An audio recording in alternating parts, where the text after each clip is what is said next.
하여 함이며 또 너희도 믿고 그 이름을 힘입어 생명을 얻게 하여 함이니라. 아멘. 요한복음 서론이란 제목으로 목사님 말씀 증거해 주시겠습니다.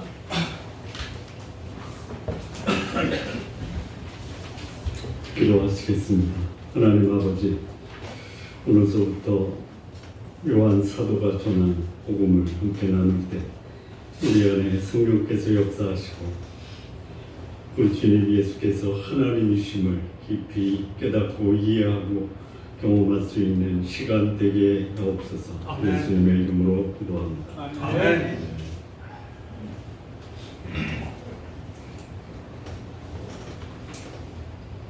요한복음은 요한이 기록한 복음서입니다.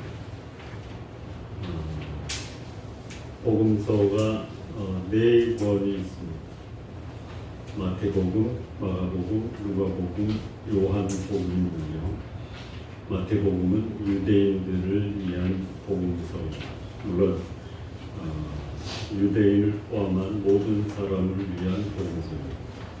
마가복음은 로마의 성도들이 예수님의 삶에 대해서 기록으로 좀 전달해 달라라는 사도 바울이 마가에게 부탁을 하고 마가가 로마의 성도들에게 전달한 복음서가 마가복음입니다. 제일 먼저 기록된 복음서는 마가복음입니다. 누가복음은 헬라 사람을 위해서 예수님이 마가복음은 종으로 누가복음은 하나님의 아들로 예수님을 소개합니다. 요한복음은 그 말씀을 듣는 부류가 그게 두 부류입니다. 첫째는 유대인이고 두 번째는 이방인입니다. 그러니까 모든 사람을 위한 복음서다 이렇게 이해하시면 됩니다. 특별히 이 요한복음이 우리가 함께 읽었던 말씀을 통해서 이 책에 기록된 표적 외에도 많이 행했으나 이것을 기록하면 너희로 예수께서 하나님의 아들이심과 그 이름을 힘입어 생명을 얻게 하려 하십니다. 이렇게 말씀하십니다. 표적을 봤는데도 예수님을 믿지 않는 유대인, 그리고 로고스라는 말씀으로 오신 예수 그리스도 하나님의 아들이심을 믿지 못하는 헬라 철학의 영향을 받는 이방인들. 요한복음이 기록된 그 연대는 AD 85년경입니다. 예수님이 돌아가시고 50년 지난 후에 이미 복음은 당시에 정치적 제국으로 통일을 이루었던 로마까지도 강력한 영향을 줍니다. 물론 영향을 준다라는 것이 그들이 복음 앞에 순종한다라는 말은 아닙니다. 복음이 영향을 행사하지만 여전히 복음은 이방 세계 또는 유대인에게 거절당하는 시대였습니다. 그 시대에 유대인과 이방인을 위해서 예수님이 하나님의 아들이신과 그 이름을 힘입어 생명을 얻게 한다라는 것을 알리기 위한 책이 바로 요한복음입니다. 이미 사도 바울에 의해서 복음은 로마까지 전파가 되고 사도 바울은 AD 75년경에 로마에서 순교를 합니다. 소아시아 그리고 헬라, 그리스까지 복음을 전하고 마침내 로마까지 사도 바울은 복음을 전하고 거기서 복음을 거절하는 일방인에 의해서 순교를 합니다. 그리고 당시에 이 복음이 가장 강하게 영향을 끼쳤던 소위 유대 지역에 복음으로 인해서 많은 사람이 복음 앞에 나오고 예수님을 하나님의 아들이라고 고백하지만 대다수는 예수님을 거절하고 또 역사적으로 그 유대인들은 예수님을 십자가에 못 박는 불신앙의 세력입니다. 유대인들을 크게 정파적으로 또는 종교적으로 구분하면 네 부류가 있습니다. 네 부류. 첫째는 소위 말하는 사두개파입니다. 사두개파. 이 사두개인은 본래 그 근원이 사독이라는 제사장으로부터 사두개인이 나옵니다. 근데 이 성전이 거룩한 하나님의 인재와 영광을 드러내는데 성전을 통해서 자신들의 입지와 또 자신들의 이익이 충족이 되다 보니까 성전은 사두개인에게 있어서 목숨만큼 중요합니다. 성전의 의미는 소위 제사장들의 목숨과도 같은 것인데 성전의 의미는 제사장들의 목숨과 같은 게 아닙니다. 성전은 하나님의 인재와 영광을 드러내는 것이 성전인데요. 예수님 당시의 성전은 예수님이 뭐라고 하냐? 강도의 소굴이다. 독사의 소굴이다. 이렇게 예수님이 성전 봉사자들은 대체로 다 사두개인에 속한 사람이다 보시면, 그리고 이 사두개인이 주축이 돼서 유대의 그 의사 결정하는 기구가 사내들인 공회입니다. 거기에 대표적인 구성원이 누구냐면 제사장으로, 그리고 사두개인, 바리새인, 그리고 극소수의 소위 열심당이나 또는 SNF파가 포함될 수도 있는데 불을 이루는 게 사두개와 바리새인. 그러니까 사두개인은 성전을 목숨처럼 귀하게 여기는 거예요. 그래서 성전을 향해서 예수님이 독사의 자식들아, 강도의 자식들아 하니까 예수님을 거절할 수밖에 없어요. 이 바리새인들은 무엇을 중시했냐면 율법입니다. 장로의 전통을 중시했어요. 그런데 예수님이 바리새인을 향해서 화 있을진저, 그 말은 뭐냐면 벼락 맞아 죽을 놈들아 이런 얘기예요. 율법을 중시하면서 율법을 어긴 거예요. 율법이 말하는 가 의와 인과 신을 쪄버린. 그 다음에 이제 이 소위 열심당이 있어요. 열심당. 로마의 압제로부터 유대를 독립하자의 목숨을 건 이런 부류가 열심당, 셀롯파라고 해요. 그들이 예수님을 통해서 기대했던 바가 유다의 독립에 앞장서겠죠. 근데 예수님 뭐라고 했냐면 가이사의 것은 가이사에게, 하나님의 것은 하나님께 드려라. 예수님은 유다의 독립보다 하나님 나라를 더 우선시하고, 그 다음에 누가 있냐면 소위 SNF파라고 있어요. 흠난 공동체, 거기에 대표적인 사람이 누구냐면 세례 요한, 그의 제자였던 예수님의 제자로 나중에 돌아선 사도 요한과 안드레가 소위 SNF파에 속해 있던 사람. 그들은 거룩한 삶이 중요하다. 그래서 분리돼서 우리 광야로 나가자. 그러니까 예수님을 이 네 부류의 정파가 보면 저희들하고 다 달라요. 예수님이 성전을 중시 여기죠. 하나님의 인재와 영광을 중시 여기지만 사두개인들이 성전을 자기의 돈벌이 수단이나 이익을 취하는 수단으로 생각한 것에 대해서는 절저하게 배격해요. 예수님이 율법을 존중하지만 율법에 얽매이는 삶은 반대예요. 그러니 사두개인이나 바리새인이 예수님을 지지할 수가 없어요. 자기들의 권력들이에요. 그래서 바리새인이었다가 예수님께 돌아온 이 사도 바울을 누가 중심이 돼서 죽이려고 했냐면 바리새인들이 중심이 돼서 죽이려고 해요. 또 셀롯, 소위 독립운동. 나라의 독립이 중요해요. 그런데 그들은 유대의 독립을 위해서 소위 수단과 방법을 가리지 않아요. 예수님은 원수를 사랑하라고 해요. 이게 받아들일 수가 없어요. 흠난 공동체는 경건함을 위해서 우리 분리하자. 근데 예수님은 너희는 세상의 소금과 빛이다. 그러니 이 유대인들이 예수님을 메시아를 받아들일 수가 없어요. 자기들이 생각하는 메시아와 예수님이 보여준 그런 삶의 모습은 전혀 달라요. 여러분들이 생각하는 예수님이 여러분이 생각하는 예수님의 본래의 모습하고 일치가 됩니까? 좀 차이가 있습니다. 일치가 되죠. 네? 일치가 되죠. 일치시키려고 노력도 하시고요. 그런데 내 기대를 충족시키지 못하는 예수는 나한테는 소위 살해의 대상이지 신뢰의 대상이 아니다. 그때나 지금이나 별반 차이가 없죠. 그래서 메시아, 하나님의 아들로 오신 메시아가 유대인들이나 또는 이제 헬라인들에게 배척을 당하면 이방인이요. 그때 아까 말씀드린 것처럼 복음이 로마까지 전파가 되고 상당한 영향을 이 복음이 행사해요.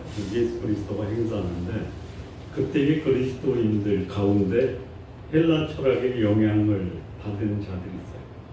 그들을 가리켜 뭐라고 하냐면 영지주의자라고요. 영지주의자가 뭐냐? 소위 인간의 이성의 딱 틀을 만들어 놓고 거기에 하나님을 제한시키는 게 영지주의자예요. 그럼 뭐를 했느냐? 전능하신 하나님, 거룩하신 하나님이 어떻게 우리와 같은 오염되고 부패되고 또 연약한 인간이 될 수 있느냐? 안 된다. 그래서 예수님의 인성을 부인하는 이런 부류가 하나 있어요. 영지주의자. 또 하나는 뭐냐면 예수님은 경험했잖아요. 분명히 사람이거든요. 괜찮은 사람이죠. 근데 그가 하나님이다라는 거 이거 받아들일 수가 없다. 그래서 이 기독교 공동체 안에 소위 헬라 철학의 영향을 받은 영지주의자들이 들어와서 예수님은 신성은 있어도 인성은 없다 라는 부류와 예수님은 인성은 있어도 신성은 없다라고 하는 또 부류가 교회에 깊이 들어와 있다. 이런 자들을 향해서 나서야 될 거 아니에요. 누가 나서야 돼요? 하나님이 나서는 거예요. 그래서 이 성경을 기록한 자들은 성령의 감동을 받는 거예요. 그러니까 요한의 말씀이 아니고 하나님의 말씀이에요. 성령의 감동을 입은 자들이 하나님께 받아 쓴 것이 바로 성경이에요. 그러니까 요한복음이 쓰여진 배경은 뭐냐? 유대주의자, 사두개인, 바리새인, 열심당 또는 SNF파가 예수님을 하나님으로 인정 안 하고 자기들이 기대했던 메시아가 아니기 때문에 거절했던 유대인을 향해서 요한복음을 썼고, 두 번째는 기독교 공동체 안에 들어와 있는 소위 영지주의자들을 향한 예수 그리스도의 하나님 되심과 그 다음에 사람 되심을 확실하게 증거하기 위해서 쓴 복음서가 요한복음입니다. 이해가 되십니까? 자, 그러면 요한복음을 쓴 요한은 누구냐? 일부 예배 때 이 일본을 빼놓고 있어요. 2부 예배 때는 해야 되겠습니다. 요한복음을 쓴 자는 요한의 요한. 근데 요한의 배경을 보면 그는 갈릴리 어부입니다. 갈릴리 어부. 베드로하고 다릅니다. 베드로는 그 후에 예수님 승천하시고 예루살렘에서 말씀을 증거할 때 학문이 없는 자라고 유대인들이 얘기했죠. 무식한 사람, 학문이 없다를 다른 말로 말하면 무식. 여러분 무식해도 능력 있게 말씀을 전할 수 있습니다. 하나님 저는 무식해서 못해요. 그럼 하나님을 모독합니다. 그런데 요한은 좀 달라요. 거기 나오는 그 천국 구절에 보면 요한은 대제사장과 친분이 있는 사람. 그래서 상류중하고 교류했던 사람. 그 다음에 이제 이건 성경에 기록이 되어 있지 않는데 그 유대 전승에 의하면 요한은 예루살렘에 있는 랍비 학교에서 교육을 받은 사람이다. 요한복음 보면 굉장히 수준이 높죠. 모르셨어요? 생각해보니까 굉장히 높죠. 왜 그래요? 학문적 배경이나 또 그런 교육이 없다면은 그런 아주 수준 높은 표현을 할 수가 없다. 예. 그래서 그게 이제 요한이에요. 그리고 이제 요한이 얼마나 저기 센스가 있냐면, 저는 죄송한데 센스가 좀 딸려요. 입니다. 근데 그걸 커버해 주는 분들이 있어서 그나마 여기까지 온 거예요. 모르시나?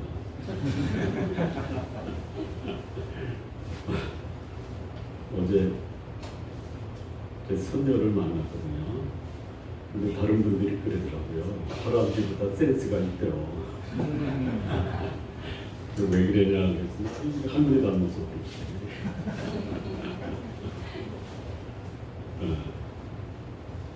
센스가 있어요. 여러분 센스 있는 사람은 사람들에게 뭘 받아요? 사람과 신뢰를 받죠. 요한이 그런 사람이에요. 그래서 요한은 자기를 가리켜 자기 안 가리켜요. 센스예요. 다 알아요. 요한이로구나. 요한은 자기를 가리켜 뭐라고 해요? 에? 주의 사랑받는 제자다.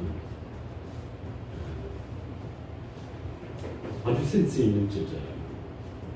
그래서 예수님이 그런 센스 있는 요한을 보고 아주 중요한 일이 있을 때마다 요한에게 귓속말로 얘기해요.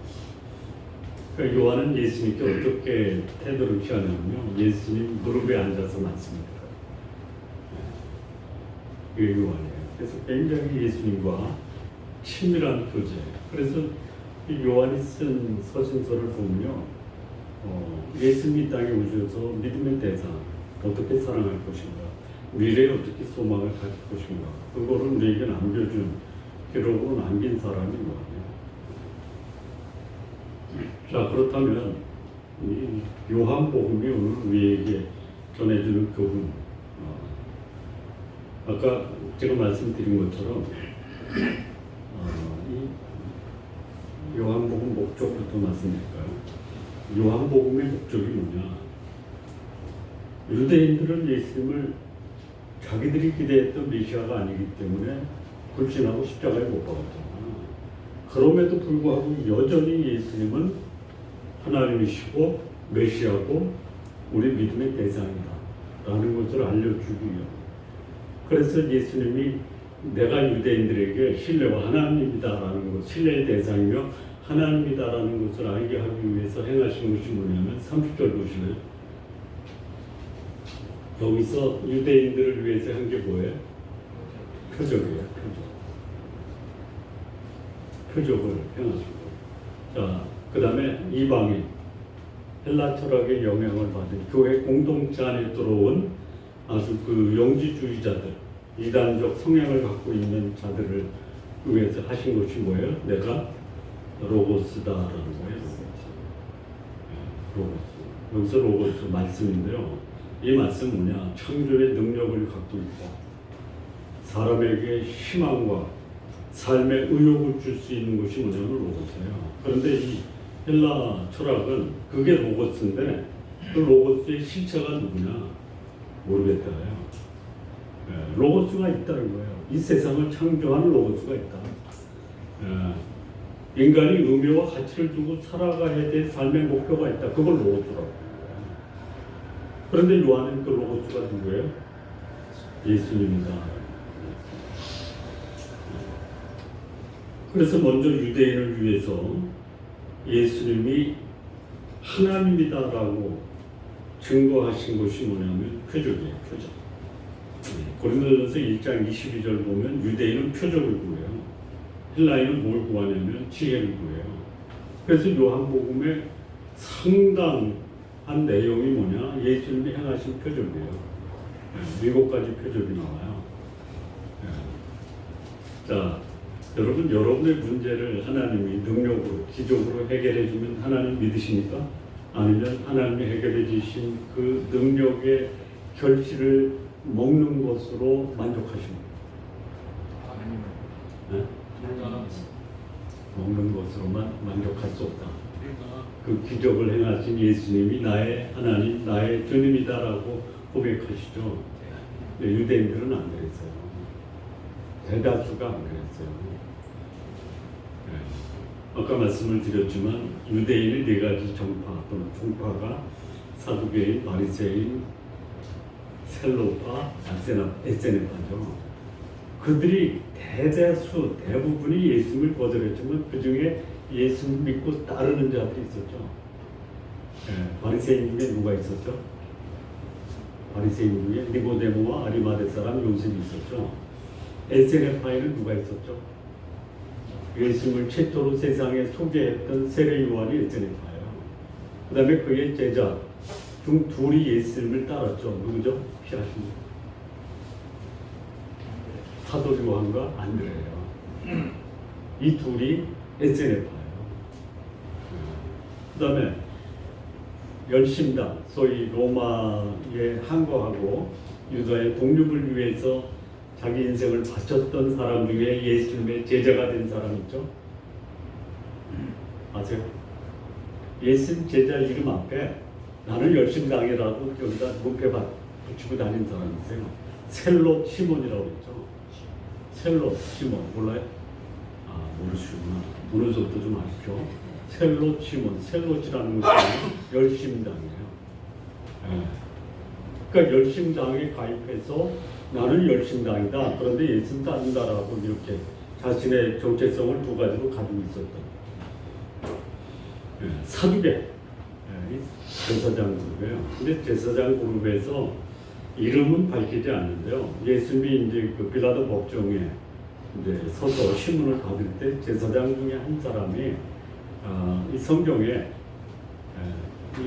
이 땅에 한 사람이 와서 백성의 죄를 위해서 죽을 것이다라고 말한 제사장이 있죠. 이름이 누군지 없어요. 그러니까 사두개인이나 바리새인, 그 다음에 셀로파, 열심당원 중에 대다수가 예수님의 메시아 되심, 하나님 되심을 거부했지만 그 중에 극히 일부가 예수님이 하나님이다라고 고백한 그가 있어요. 유대인들은 흔들리는 거예요. 여기 갔다 여기 갔다. 왜 그러냐? 그들이 원하는 표적을 예수님이 안 하신 게 아니에요. 표적을 행하셨음에도 불구하고 오늘의 내 문제를 예수님이 외면하면 그냥 바로 돌아서는 거예요. 우리 성도님들에게 예수님 믿는 여러분들에게 하나님이 여러분들에게 기적을 행하신 적이 있어요? 없어요? 모르겠어요. 예수님 믿는 게 기적이라는 거 모르세요? 그거 가지고는 안 돼. 이 나중에 이 세상 삶 끝나고 천국 가서 내가 지상에서 놀라운 하나님의 은혜와 기적을 경험했다면 뭐라고 고백하시겠어요? 그 기적도 기적이 아니에요.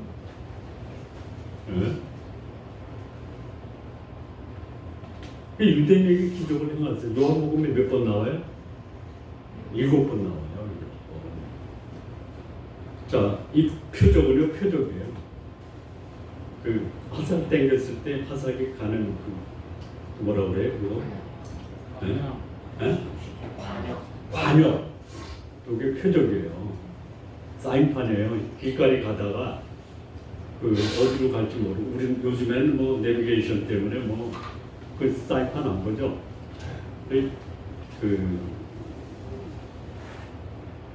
우리나라의 도로 그 지도 있나요? 옛날에 있었죠. 그거 가지고 가면서 이제 가는 목적지를 찾는 거예요. 그러니까 지도예요. 표적은 지도. 어디로 갈 것이냐 알려주는 사인판. 여러분 사인판이 잘 돼 있으면 감동은 받죠. 사인판이 목적이니까 사인판이 가리키는 그 목적이 목적입니다. 근데 사인판이 잘 돼 있으면 감동은 받아요. 그러나 사인판이 우리에게 구원의 진리를 주는 건 아니죠. 일리 가는 것이 진리의 길이다 가르쳐 주는 거예요. 그게 표적이에요. 사인이에요, 사인. 트루스, 진리가 아니에요. 그러면 예수님이 내가 하나님이다라고 증거하기 위해서 하신 사인이 뭐냐? 첫 번째가 물로 포도주를 만든 거예요. 요한복음 2장에. 이 뭐예요? 예수님은 물로 포도주를 만든다. 이걸 이렇게 보시면 안 돼요. 예수님께 구하면 돌도 금이 된다. 그래서 어느서부터 돌이 금이 크게. 예수님은 창조주시고 또 창조주기 때문에 부족하고 어려울 때 그 문제 해결해 줄 수 있는 분이다. 창조주이심을 알려주는 사인이 물이 포도주가 됩니다. 두 번째 표적은 뭐냐면요, 왕의 신하의 아들을 고친 기적이에요. 왕의 신하의 아들, 왕의 아들이 아닌 신하의 아들. 여러분, 신하의 아들인가요? 신하의 종인가? 신하의 종이죠.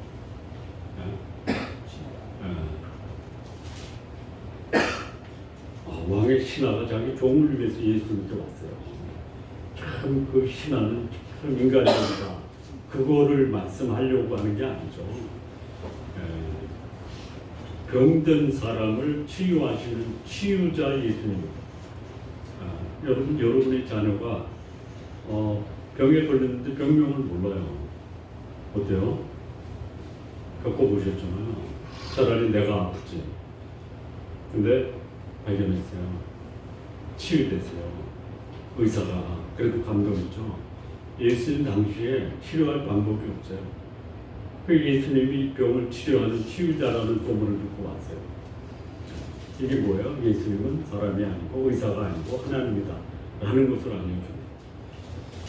세 번째는 뭐냐면 38년 된 병자를 고치세요. 38년. 이스라엘 민족이 광야에서 그 가나안까지 들어갔던 기간이 38년이에요. 그 기간은 뭐예요? 그야말로 고난의 기간이에요. 인생에 소망이 없어요. 소망을 기다리는데도 더 이상 소망이 없다. 그러니까 예수님은 소망 없이 살아가는 사람에게 소망을 주는 하나님. 오병이어의 기적 있죠. 오병이어. 아무것도 안 해요. 어린아이의 그냥 점심. 그걸 가지고 남자만 5,000명을 먹이시는 기적을 행하시는 일용한 양식을 책임져 주시는 이런 하나님이다. 그 다음에 예수님이 무리를 걸으십니다.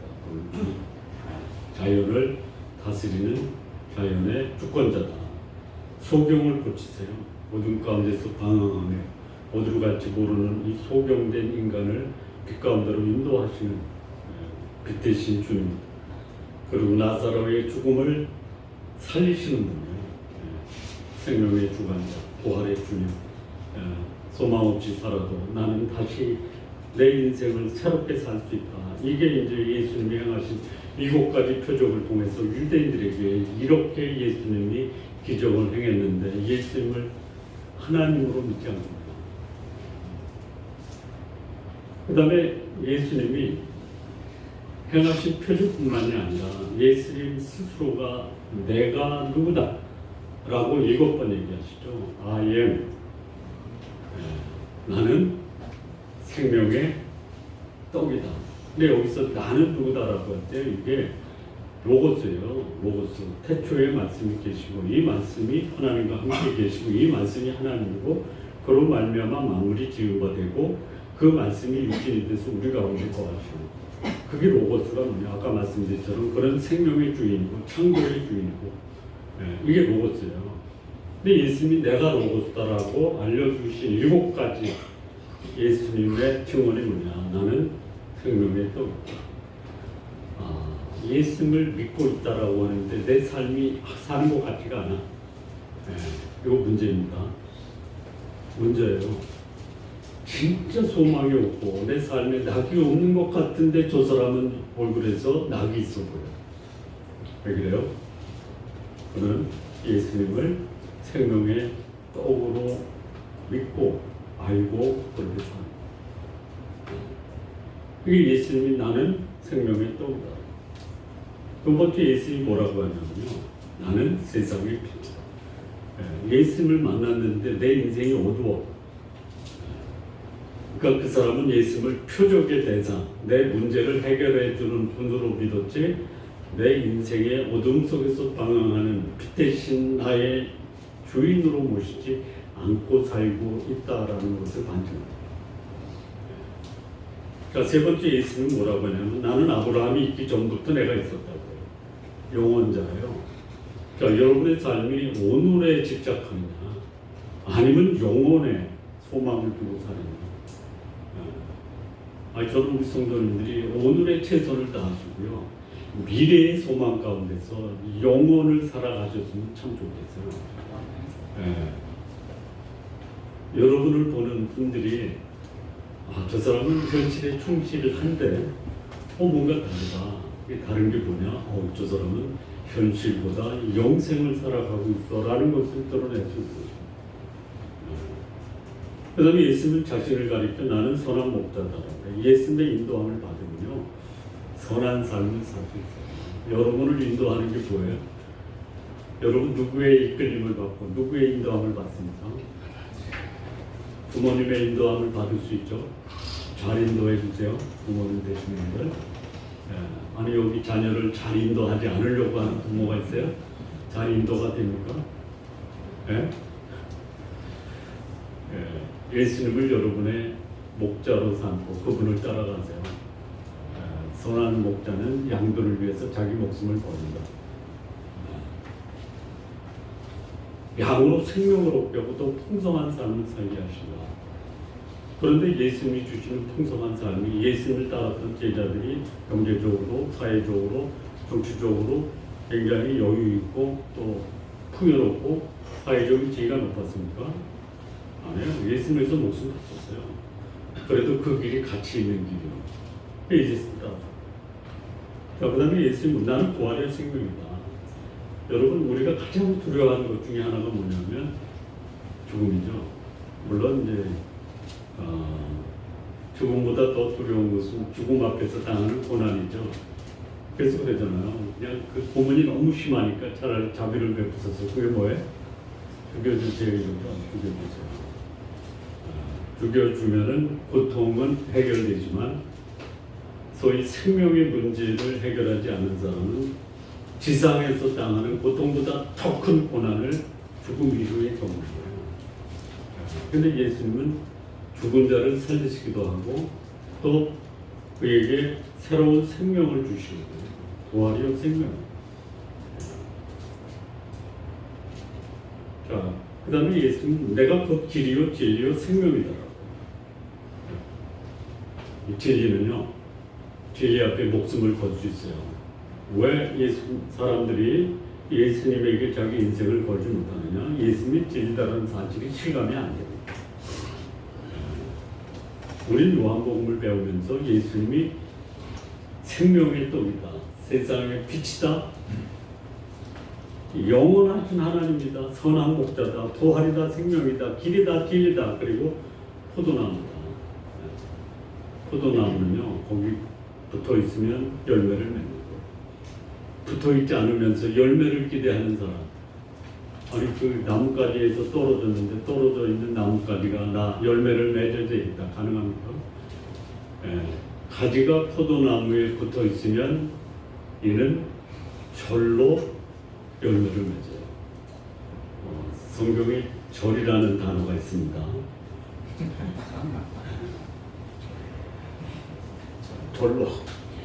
절로 가자라는 게 아니고 절로 열매를 맺습니다.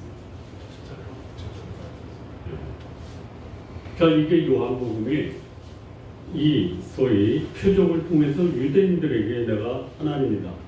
그 다음에 내가 생명의 떡이다, 세상의 빛이다, 부활이다, 포도나무다, 영원자다, 선한 목자다 라고 한 것은 누구를 위한 거예요? 당시의 영지주의자들. 그래서 요한복음은 이 요한복음을 쓴 요한이 당시에 소위 유대인들과 이방인들 사이에서 예수님께 대한 생각을 바르게 갖지 않은 사람들에게 바르게 알려주기 위해서 기록한 복음서가 요한복음입니다. 자, 그러면 이 예수님을 제대로 만난 사람들 있잖아요. 그들이 예수님을 뭐라고 불렀을까요? 한마디로 당신은 하나님이십니다 라고 고백한 거예요. 여러분, 내 입으로 예수님을 경험했다라는 증거를 어떻게 드러낼 수 있느냐? 내가 만난 예수님은 누구다? 하나님이십니다. 예수님의 부활을 보고 믿지 못해요. 도마가 예수님이 내 손가락 봐라, 옆구리 손 넣어봐라, 거기서 무릎 꿇고 하잖아요. 나의 주, 나의 하나님. 예수님을 증언했던 세례 요한이죠.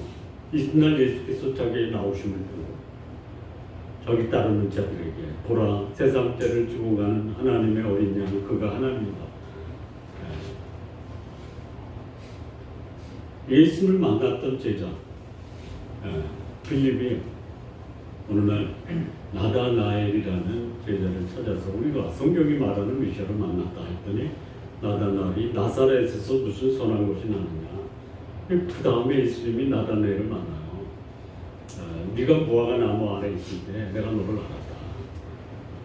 인자가 하늘 위로 오르내리는 것을 네가 볼 것이다. 그때 이 나다나엘이 예수님 발 아래 무릎 꿇고 나의 하나님, 나의 주님이십니다라고 베드로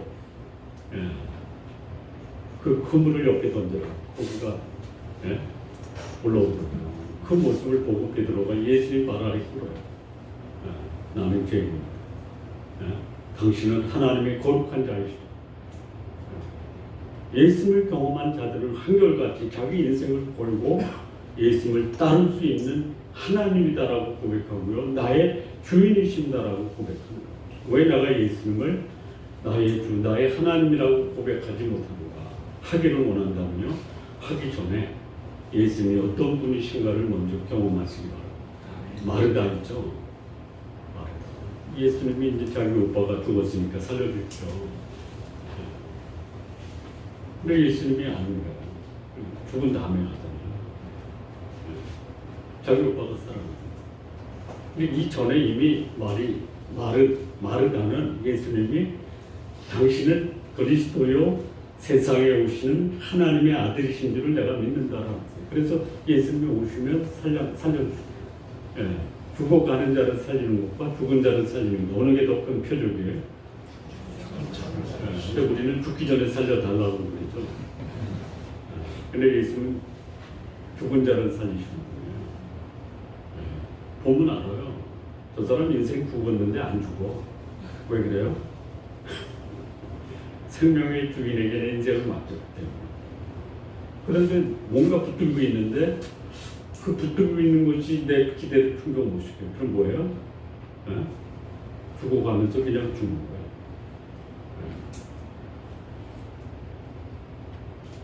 자, 여기 이제 우리가 본문에서 읽었던 이 사도 요한이 이 표적을 많이 했지만 여기에 있는 것만 기록한 이유는 뭐냐? 예수께서 하나님의 아들이심을 믿게 하는 거예요. 그리고 그 이름을 힘입어 생명을 얻게 합니다. 그 예수님을 만난 사람들은 한결같이 예수님은 하나님이십니다. 자, 왜 요한이 이렇게 예수께서 하나님의 아들이심을 증거하기 위해서 애쓴 이유가 뭐예요? 왜 그래요? 여러분, 그 학교 선생님이 이제 열심히 강의를 하죠. 학생들이 이해 못하면 어떻게 해요? 다시 강조. 또 한 번 설명하죠. 또 한 번 설명하는데도 못 이해하면 또 어떻게 해요? 이해할 때까지 설명하죠.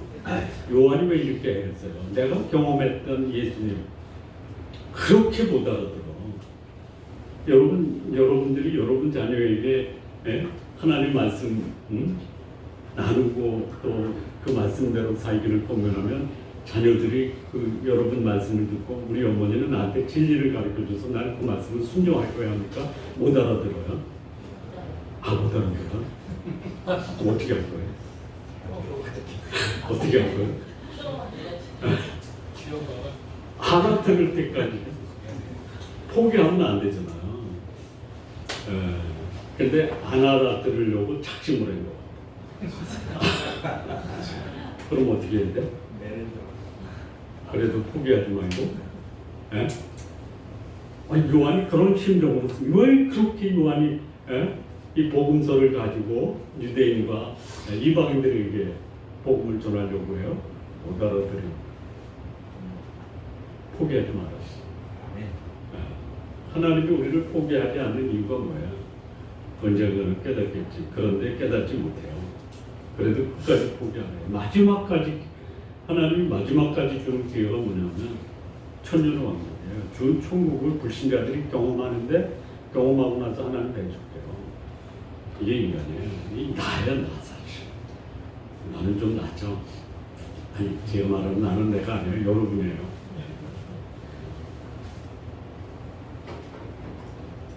자, 여기 하나만 더 하고 이제 마치겠습니다. 요한복음에서 말하는 생명이 있잖아요. 생명.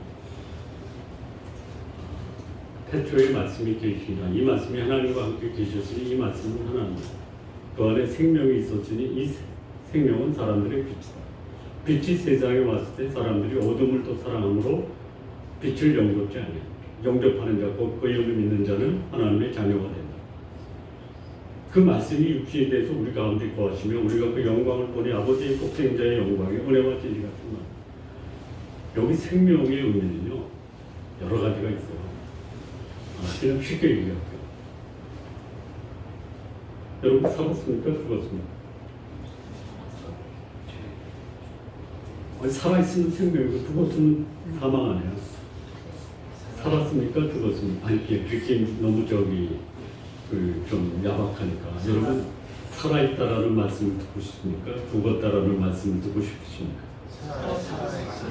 근데 그냥 우리 누구라고 지칭하지 말고요. 아니 그 사람 보니까 저거 사는 게 아니야. 차라리 저렇게 살 바야 살지만 이런 사람 있죠. 에? 혹시 그런 분 보신 적 있으세요? 늘 에? 살아있어도 산 게 아니에요. 그렇죠. 혹 여러분이 저를 보고 그 목사 이 사는 거냐? 라고 말씀하실 분 있으면 하세요. 있단 말이에요. 어떻게 그렇게 사니? 편을 살지. 이게 사망이에요, 이게. 살았다라는 이름은 있지만 실상은 죽은 교회다. 어느 교회가 그랬어요? 에? 라오디게아 교회가 그랬어요. 교회에 출석하는 성도들의 삶이 이건 살아있는 게 아니야. 죽은 거예요. 에? 자, 요한복음을 주신 이유는 뭐냐면요. 생명을 얻게 하는 거예요. 이 생명이 뭐냐? 여러분 사람이 죽었어요. 돌아가셨어요. 뭐가 돌아간 거예요? 뭐가 돌아간 거예요? 육체도 돌아갔어요. 어디로? 어디로? 흙으로. 그러면 생명의 본질이 육체예요? 아니면 육체 속에 거하고 있는 영혼이에요? 영혼과 육체가 같이 있을 때 그게 살아있다라고 하는 거예요. 그런데 영혼이 죽었어. 육체는 살아있는데 그게 뭐냐? 뭘 그렇게 사냐? 어떻게 살아도 그렇게 사느냐? 이게 이제 육체는 살아있지만 영혼이 죽은 거야. 다시 말하면 본능에 의해서 살아가는 사람. 예. 이거는 살았다고 하지만 영혼이 죽었기 때문에 그건 죽은 거예요. 그런데 육체는 죽어요. 뭐 신앙 때문에 순교한 분들 육체 죽어요. 그런데 영혼이 살아있잖아요. 스데반이 유대인들에 의해서 돌에 맞아 죽을 때 육체는 그야말로 죽어가요. 근데 얼굴은 어땠어요? 천사처럼 빛납니다. 뭐예요? 영혼이에요. 하나님의 생명이에요. 이 하나님의 생명은 하나님이 주는 거예요. 한 번 태어나면 두 번 죽어요. 영혼도 죽고 육체도 죽고. 두 번 태어나면 한 번 죽어요. 육체만 죽어요. 근데 하나님이 가치 있게 여기는 것은 영혼의 생명이에요. 영혼. 그러니까 이 헬라인들이 헬라 철학에서 내 생명을 찾으려고 했던 시도가 뭐냐면 로고스예요. 로고스. 근데 실체가 없어요. 근데 그 로고스 대신 예수님이 생명이다. 자, 결론 줄게요. 요한복음을 공부하면서 우리는요, 예수님이 어떤 분이신가를 배우게 될 거예요. 또 예수님이 무슨 말씀을 하셨는가를 통해서 내가 예수님을 제대로 믿고 있는가를 한번 점검해 볼 거예요. 어느 불신자 교수가 예수님은 하나님이 아니고 하나님은 죽었다라는 강의를 합니다. 학생들이 열광하겠어요? 아니면 괴로워하겠어요? 열광합니다. 근데 그 자리에 악명 높은 범죄자로 수감 생활을 하면서 거기서 예수님을 만난 범죄자가 그 강의를 들어요. 삶이 바뀌어요. 어둠 속에서 빛으로. 방향 없이 살았던 사람이 분명한 목표를 가지고 살아요. 죽었던 사람이 생명 가운데 살아요. 근데 그분이 그냥 뭐 의도 좋은 것은 아닌데 거기에 교를 가지고 들어왔어요. 이 교수가 질문 있는 사람 이 교단에 올라와서 나한테 질문하죠. 먹고 있던 이 교를 가지고 올라와요. 가만히 있는 거예요. 이 교수가 왜 질문하느냐. 그래서 이 악명 넘쳤던 죄인이 범죄자가 이런 얘기예요. 교수님, 이 귤맛 아세요? 그랬더니 이 교수가 알겠어요? 모르겠어요? 알겠어요? 모르겠어요? 어떻게 알아? 안 먹어봤는데 어떻게 알아? 에? 그 내가 먹어보지도 않는데 어떻게 알아? 그랬더니 이 악명 높은 범죄자였다가 회심하고 예수 믿은 사람이 교수님, 예수님을 맛보지 않고 무슨 말을 하세요? 그런 말씀 하시려면 우선 예수님부터 맛보세요. 우리는 요한복음을 통해서 예수님을 맛볼 겁니다. 그리고 이 예수님이 나의 생명이요, 나의 창조주요, 나의 구원자요, 나의 주님이시요. 그것을 경험하는 성도님들 되시기를 진심으로 바랍니다. 기도하시겠습니다. 하나님 아버지, 예수님을 나의 주, 나의 하나님이라고 고백하는 우리 성도님들 모두 되게 하옵소서. 예수님의 이름으로 기도합니다.